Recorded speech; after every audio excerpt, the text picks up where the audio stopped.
Bapak Anies Rashid Alright, Baswedan. kembali lagi. Kami Sama saya akan Brendan. mengundang Bapak Ono Widodo Purbo PhD Untuk mengambil segmen ketiga dan ya, memperlihatkan subtema yang dipilih. debat kali ini. Habis belakang BTW jadi agak telat mungkin. Tapi santai, kita nonton dari YouTube jadi kita bisa mundurin sih. Ya, subtemanya pendidikan. Untuk selanjutnya, baik, pendidikan akan kami undang selanjutnya Ibu Reni Kusumawardani, MC Psikolog, untuk mengambil daftar pertanyaan dari Fishbowl.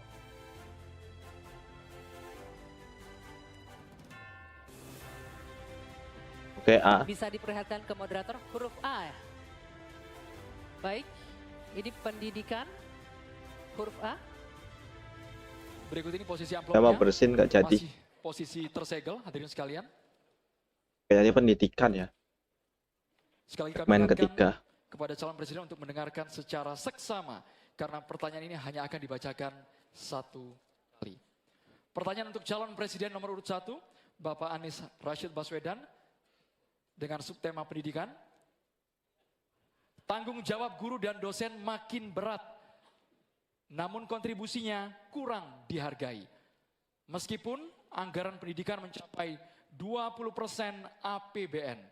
Kualitas pendidikan terhambat oleh kecilnya gaji. Yang jawab siapa, Anjir? Dan beban administrasi yang Oh, berlebihan. Pak Anies ya. Pertanyaannya, bagaimana komitmen dan apa program yang akan dilakukan paslon untuk meningkatkan kesejahteraan serta kompetensi guru dan dosen. Waktu Bapak 2 menit dimulai saat Bapak berbicara. Pas. Terima kasih. Dua dosen. Ketika kita berbicara tentang mencerdaskan kehidupan bangsa, maka pendidik menjadi kuncinya. Kita ingin pendidik bisa mendidik anak-anak kita. Karena itu kita harus bertanggung jawab dengan penuh atas kesejahteraan pendidiknya. Agar dia bisa konsentrasi mendidik anak-anak kita. Prinsip itu harus dipegang oleh seluruh penanggung jawab kebijakan di seluruh Indonesia. Kalau kita punya pegangan itu, maka terjemahannya mudah. Terjemahannya adalah pertanyaan, apakah tenaga pendidik di tempat Anda bertanggung jawab sudah mendapatkan penghasilan yang adil, penghasilan yang setara. Jadi masalah-masalah yang kita miliki sekarang, misalnya ada puluhan ribu guru honorer belum diangkat jadi guru P3K. Ada 1,6 juta guru belum tersertifikasi, lalu beban administrasi. Itu semua bisa diselesaikan dengan prinsip tadi, bahwa kita harus bertanggung jawab atas kesejahteraan pendidiknya. Jadi program yang menurut saya harus dikerjakan, kita akan rencana kerjakan adalah percepatan sertifikasi guru. Pengangkatan 700.000 guru honorer menjadi guru P3K. Kemudian beasiswa untuk anak guru dan anak dosen serta anak tenaga kependidikan. Jangan sampai mereka mendidik ratusan anak, tapi anaknya tidak pernah bisa menyelesaikan pendidikan sampai tuntas. Kemudian penghargaan dan tunjangan bagi dosen dan peneliti yang berbasis pada kinerja. Dan yang tidak kalah penting adalah mengurangi beban administrasi. Dosen beban administrasinya luar biasa besar. Dosen itu mengajar, meneliti melalui pengabdian masyarakat. Tapi jangan diberikan beban administrasi yang terlalu besar. Jadi prinsipnya ada nilainya dulu yang kita pegang. Kemudian ada turunan teknisnya, teknokrasi yang tadi saya sampaikan. Dan kemudian bebaskan dari beban-beban yang tidak perlu. Demikian jawaban kami. Terima kasih. Selanjutnya kami persilakan kepada calon presiden nomor urut 2, Bapak Prabowo Subianto, untuk menanggapi atas jawaban yang disampaikan oleh Bapak Anies Baswedan. Waktu Bapak 1 menit dimulai saat Bapak berbicara. Secara garis besar ya, secara objektif saya menilai jawaban-jawaban Pak Anies ini kayaknya baik, bagus, relevan. Saya banyak setuju dengan jawaban tersebut. Mungkin maklum beliau mantan Menteri Pendidikan begitu. Siap, Bapak. Tapi enggak, saya sangat sependapat. Saya mau nambahkan bahwa kita harus mengaudit, kayaknya ini nggak bakal seru deh. Sistem kita ini baik atau tidak. Karena banyak sekali kebocoran-kebocoran dalam alokasi Kayaknya ini sepi deh dana nanti. yang diturunkan. Karena nggak ada hal-hal seru ini nanti. Nah ini debat terakhir kan orang takut memang blunder kan. mental dan budaya banyak pejabat-pejabat kita. Jadi kita harus koreksi diri, kita harus audit, dan di mana masalah sistemik yang kurang baik harus kita perbaiki. Kita harus berani memperbaiki sistem yang kurang baik. Terima kasih. Masih ada waktu Bapak. Selanjutnya kami berikan kesempatan kepada calon presiden nomor urut 3, Bapak Ganjar Pranowo, untuk menanggapi atas jawaban yang disampaikan oleh Bapak Anies Baswedan. Waktu Bapak 1 menit dimulai saat Bapak berbicara. Kalau pendidikan mau maju, maka fasilitas mesti diberikan. Negara harus hadir dan makin inklusi. Nah, ketika kita bicara pada pendidiknya atau gurunya, saya mau bercerita pengalaman saja. Ketika guru SMA, SMK, SLB diberikan pada provinsi, maka pada saat itu yang saya tanya pertama adalah, berapa gajimu? 300.000 Pak. Sungguh tidak adil pemerintah ini. Maka pada saat itu saya sampaikan, kasih gaji sesuai UMP yang ada di Jawa Tengah, UMK yang ada di Jawa Tengah, tambah 10%. Baru kemudian kita dorong proses sertifikasi dan peningkatan kapasitas. Ini udah Punya kerja, Pak. aplikasi namanya Bolpen. Ini bimbingan teknis online dan pendampingan untuk memberikan bantuan kepada guru memanfaatkan teknologi untuk memberikan pengajaran yang bermutu. Maka ketika praktek baik ini bisa kita lakukan, maka guru akan bisa bekerja gratis, dengan baik Pak. dan dia mesti dibebaskan dari persoalan administrasi yang menjerat.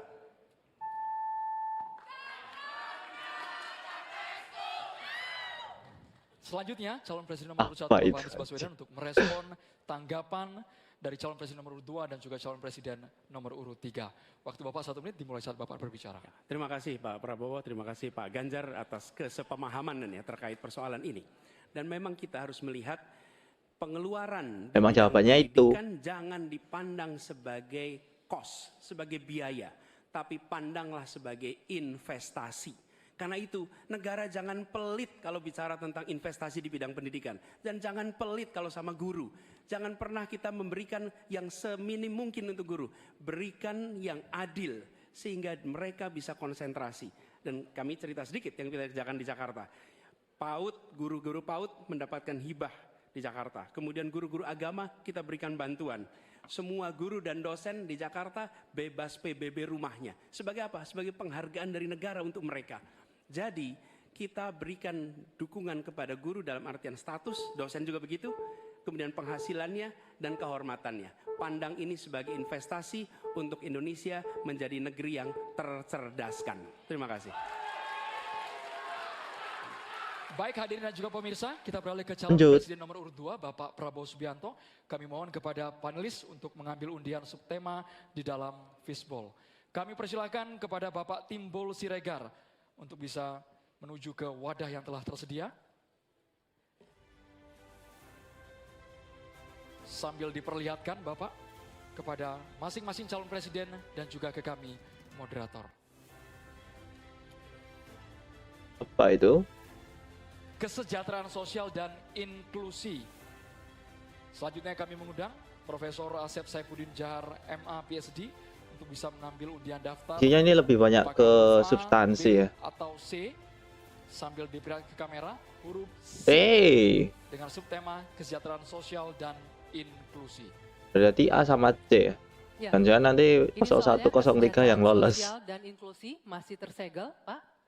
Kita akan segera buka. Tadi ada nggak sih, Pertanyaan saya hanya lupa. dibacakan satu kali. Mohon disimak dengan Tak baik. nyimak. Negara beradab adalah negara yang memenuhi hak kelompok rentan, termasuk penyandang disabilitas. Pasal 5 Undang-Undang Penyandang Disabilitas diantaranya mengatur tentang pemberian konsesi dan penyediaan data belum terpenuhi. Pertanyaannya, apa komitmen paslon dalam pemberian konsesi dan penyediaan data penyandang disabilitas? Silakan dijawab, waktunya 2 menit, dimulai dari Anda berbicara. Baik, masalah ini adalah sangat penting dan saya sendiri sudah sejak awal berjuang di bidang politik sebagai ketua umum Gerindra. Kami yang mensponsori undang-undang disabilitas. Kami termasuk yang mendorong itu lolos di DPR. Jadi kami juga berkomitmen bahwa kita harus memberi pendidikan khusus untuk mereka, membantu. Saya juga sering mengirim tim-tim olahraga, untuk olimpiade disabilitas, sepak bola disabilitas dan sebagainya. Tapi intinya adalah benar bahwa kita harus lebih berpihak kepada mereka dan kita berkomitmen untuk juga nanti merekrut mereka ini di dalam pekerjaan-pekerjaan yang bisa mereka lakukan di pemerintahan dan juga di komunitas pertahanan. Ada bidang-bidang yang mereka dapat melaksanakan. Ya, sekarang kita juga bekerja sama dengan pihak-pihak luar untuk cari teknologi untuk membantu kaum disabilitas. Antara lain untuk membantu mereka yang penglihatannya berkurang cukup banyak, yang penglihatannya sulit, dan ini sekarang ada teknologi baru yang bisa membantu mereka bisa hidup mandiri dan bisa bekerja hampir mendekati orang-orang normal. Jadi saya kira bahwa masalah disabilitas ini memang perlu ada suatu keberpihakan dari pemerintah. Kesulitan sih. Masih ada waktunya Pak Prabowo, cukup? Cukup. Baik, selanjutnya Sulit saya ini akan pertanyaannya, Pak. kasih kesempatan untuk Capres nomor urut 3 menanggapi, waktunya 1 menit dimulai dari Bapak berbicara. Ini pertanyaannya soal data kan, data dan komitmen kita terhadap data disabilitas. Yang pertama, negara harus hadir, tidak boleh alpa. Yang kedua, kita mesti menyiapkan data dengan baik. Kenapa kami pakai KTP Sakti? Satu KTP saja kita bisa profiling semuanya, termasuk disabilitas. Maka kalaulah satu data Indonesia lalu kita cropping, satu Bagus. saja terkait Makanya aku dengan suka sekali disabilitas, dengan maka perlakuan kita bisa kartu kita KTP berikan Sakti itu apapun untuk luar mereka. biasa itu, Jir. Termasuk Kita saya mau maju cerita itu pasti pengalamannya, dengan itu. ketika merancang pembangunan, hadirkan mereka, kasih ruang pertama untuk mereka berpendapat.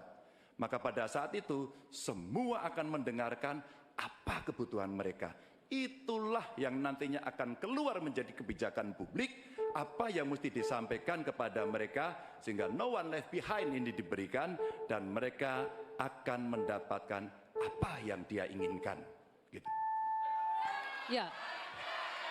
Selanjutnya saya akan memberikan kesempatan untuk Capres nomor urut 1, Pak Anies, menanggapi jawaban dari Pak Prabowo. Waktunya 1 menit, dimulai dari Anda berbicara. Ya, apa yang disampaikan Pak Prabowo tadi baik, izinkan kami meneruskan Pak Prabowo. Data ini diperlukan komprehensif. Kita harus tahu berapa, di mana penyandang disabilitas, dan disabilitasnya apa. Dan kita harus melihat bahwa membantu penyandang disabilitas Ini bukan sulit. charity, tapi pemenuhan hak asasinya dan tanggung jawab negara. Sulit Karena itu pertanyaannya, kami Pak. mengusulkan dan ini kami rencanakan bekerja bersama dengan dinas di tiap wilayah, lalu bekerja dengan Dasawisna PKK yang tahu wilayahnya. Mereka diminta mencatat sehingga tiap kabupaten, kota, provinsi memiliki data tentang penyandang disabilitas. Lalu alokasikan anggaran untuk memenuhi kebutuhannya. Ketika dia bersekolah, sekolahnya harus dimodifikasi, maka dinas punya anggaran untuk modifikasi, tidak membebani sekolah. Jadi siapkan datanya, siapkan anggarannya. Terima kasih. Ya, selanjutnya kami persilakan Pak Prabowo untuk merespon tanggapan dari 2 Capres ini. Waktunya 1 menit Pak, silakan. Ya, sekali lagi kedua masukannya juga sangat relevan. Ya, saya juga sependapat. Tetapi memang sekali lagi bahwa pemerintah harus lebih proaktif investasi di sekolah-sekolah khusus untuk mereka dan mencoba teknologi khusus. Sekarang sudah banyak terobosan dalam bidang teknologi untuk membantu kaum disabilitas, mereka yang penglihatan kurang, mereka yang pendengaran kurang dan sebagainya. Mereka yang yang tangannya sekarang sudah ada protese-protese yang tangan-tangan buatan dengan artificial intelligence dan teknologi miniatur. Jadi pemerintah harus lebih banyak pengeluaran di bidang membantu kaum disabilitas. Terima kasih. Cukup ya? Pertanyaannya apa? Waktunya? Jawabannya apa? Oke, untuk sesi selanjutnya pertanyaan akan diberikan kepada Capres nomor urut 3, Pak Ganjar Pranowo. Sebelumnya saya akan mengundang salah satu panelis, Bapak Terakhir ya Iman untuk segmen ini. Taruna Sayoga, PhD, untuk mengambil segmen 3 ya. subtema dan tolong diperlihatkan kepada para capres serta ke moderator.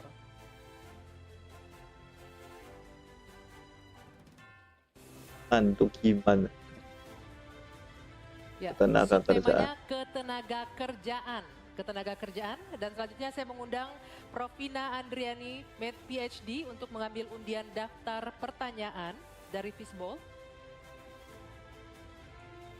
Silakan ditunjukkan huruf B. B. Ini Silakan. B akhirnya. Berikut ini dengan subtema ketenagakerjaan, posisi amplop masih tersegel. Sekali kami ingatkan bahwa kami hanya akan membacakan pertanyaan selama 1 kali. Mohon para calon presiden untuk menyimak dengan seksama.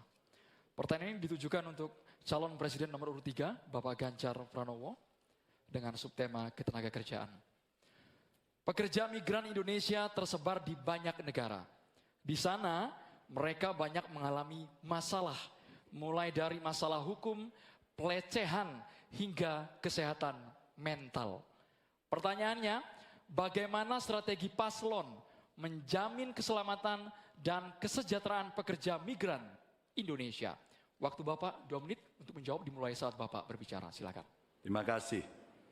Kembali negara hadir dengan segala perangkatnya. Ada duta besar di sana. BP2MI ada juga. Kementerian Tenaga Kerja ada. Pemerintah daerah ada. Kami mau bercerita pengalaman. Karena kemarin kami komunikasi dengan pekerja migran kita yang di Hong Kong. Kita live bersama dan mereka menuntut apa yang menjadi pertanyaan ini. Pak Ganjar, apa pelindungan yang diberikan kepada kami? Inilah panic button, inilah nomor telepon dan kalian kalau ada masalah telepon ke situ. Kalau tidak, maka ini akan kita tarik di pemerintah tertinggi agar kita bisa mengintervensi. Kenapa ini menjadi penting? Masalah-masalah yang mereka hadapi, satu, mulai mereka berangkat legalitasnya mesti beres. Mulai mereka berangkat kita sudah harus tahu skillnya apa. Mulai mereka berangkat apa yang ada dalam kontrak kerja. Kita pastikan semuanya. Dari kementerian yang ada, lembaga yang ada, itulah kontrol dilakukan. Kenapa saya bicara sampai mesti ada tempat melapor, duta besar yang aktif agar kita bisa melindungi segenap bangsa Indonesia dan seluruh tumpah darah. Warganya dimanapun mesti dilindungi. Dan dari sinilah pengalaman kami pernah membebaskan beberapa pekerja yang bermasalah. Baik di Arab Saudi, di Sudan, terus kemudian di Kamboja yang mereka terindikasi TPPO. Maka ketika kemudian melihat seperti ini, TPPO. tindakan tegas adalah dari pemimpin Jual beli. tertinggi. Pengalaman saya jadi Trafficking. gubernur. Maka yang saya telepon adalah Menlu, yang saya telepon adalah duta besar, dan bagaimana kita beraksi agar kita bisa menyelesaikan persoalan itu. Komitmen ini tidak terlalu sulit. Ketika data benar, instrumen benar, melakukan dengan cara yang benar, maka seluruh persoalan akan cepat diselesaikan. Waktunya habis Bapak. Sekarang kami berikan kesempatan kepada calon presiden nomor urut 1, Bapak Anies Baswedan, untuk langsung terima menanggapi kasih, Pak dengan Ganjar. waktu 1 menit. Meneruskan apa yang tadi disampaikan. Saya berjumpa dengan para pekerja migran di Malaysia, ngobrol dengan mereka permasalahannya. Datang ke desa pekerja migran di Wonosobo, pasti Pak Ganjar juga tahu. Nah, apa yang saya temukan? Memiliki kewenangan di pemerintahan tidak berarti memiliki pengetahuan tentang permasalahan. Yang dimiliki kewenangan, pengetahuan siapa yang tahu? Justru aktivis-aktivis pekerja migran. Jadi kami melihat harus dilibatkan para aktivis pekerja migran, mereka yang tahu lubang-lubang masalah di dalam melindungi pekerja migran. Kita memang betul, kita ingin melindungi sejak pra keberangkatan sampai mereka berada di sana. Tapi di tengah itu banyak sekali lika-liku yang ketika kita berada di birokrasi, banyak yang tidak diketahui. Karena itu kami melihat, libatkan mereka, lalu negara kolaborasi. Kewenangan dimiliki negara, pengetahuan dimiliki oleh para aktivis itu, kita eksekusi, melindungi dan memastikan mereka bisa hidup, bekerja dengan tenang di sana. Waktunya habis. Selanjutnya kami berikan kesempatan kepada Bapak Prabowo Subianto, calon presiden. Pertanyaannya sangat-sangat untuk kalem menanggapi semua, jawaban anjir. yang disampaikan oleh Bapak Ganjar Pranowo. Waktu Bapak 1 menit dimulai saat Bapak berbicara. Saya kok ya harus mengakui juga bahwa saya banyak sependapat dengan dua. Berarti apa ya, keberpihakan kita kepada kaum pekerja di luar negeri itu sebenarnya sama. Semua benar. Tetapi menurut saya ada berapa kedutaan kita di beberapa negara kewalahan. Masalahnya terlalu banyak. Jadi benar yang disampaikan Pak Anies, aktivis-aktivis ini sangat membantu untuk mengikuti dan membantu pekerja migran kita di mana-mana. Saya pernah pengalaman, saya pernah diberitahu oleh seorang aktivis, seorang perempuan tentang seorang pekerja perempuan di Malaysia yang 2 minggu lagi mau digantung. Kalau tidak ada berita dari aktivis perempuan ini, kita tidak bisa bantu dan intervensi. Jadi benar peran aktivis-aktivis sangat penting di bidang pembelaan hak-hak pekerja kita di luar negeri. Mereka adalah pahlawan-pahlawan. Terima kasih. Waktunya habis. Mohon tenang hadirin sekalian. Kami persilakan kepada calon presiden nomor urut 3 Bapak Ganjar Pranowo untuk merespon tanggapan dari Capres nomor urut 1 dan juga Capres nomor urut 2. Terima Silakan, kasih Bapak. atas masukannya. Karena udah banyak setuju ya baik-baik saja. Tapi kita mesti memberangkatkan mereka dalam kapasitas secara legalitas dan keterampilan yang baik. Yang berikutnya lagi tentu saja kalau sudah kasus, namanya kasus, semua bisa terlibat. Gunakan teknologi informasi, gunakan medsos, maka kenapa kemudian dalam pengalaman kami, seluruh kepala dinas Anda harus punya medsos. Disitulah orang sebenarnya bisa menyampaikan secara cepat. Maka ketika itu masuk dalam dashboard kami, dalam lapor GUP umpama pada saat itu, kita merespon dengan sangat cepat karena kita tahu persoalan yang mereka hadapi. Menggunakan banyak pintu-pintu untuk melaporkan ini adalah bagian cara menangani kasus yang paling tepat. Tapi mencegah itu jauh lebih baik dengan sekali lagi legalitas, keterampilan, kontrak, dan memberdayakan seluruh aparatur termasuk pemangku kepentingan dan aktivis kalau Mas Anies tadi sampaikan. Saya kira itu cara yang cukup komprehensif untuk merespon persoalan PMI. Waktunya habis Bapak. Oke.